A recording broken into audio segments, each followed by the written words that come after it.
அடுத்து உறவினர்கள். உறவினர்களை பொறுத்த வரைக்கும் எல்லாரும் அனுசரணையாக இருப்பாங்க. எல்லாரும் வேணும்னு நினைப்பாங்க. நல்ல ஒரு விருந்து உபசரிப்புங்கிறது அவங்கள்ட்ட இருக்கும்.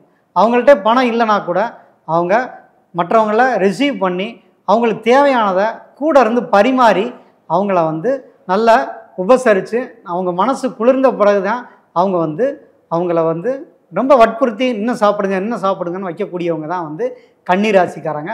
அப்படி நல்ல ஒரு உபசரிக்கக்கூடிய நல்ல உள்ளம் கொண்டவர்களாக கன்னிராசிக்காரங்க கண்டிப்பாக இருப்பாங்க. அடுத்து உங்களுக்கு முக்கியமானது என்ன அப்படின்னா சமூக தொடர்பு. கன்னிராசிக்காரங்களை கொண்டு போய் மக்கள் தொடர்புடைய தொழிலில் வச்சோம் அப்படின்னா அவங்க மக்கள் ஆதரவு ஈஸியாக பெற்றுருவாங்க.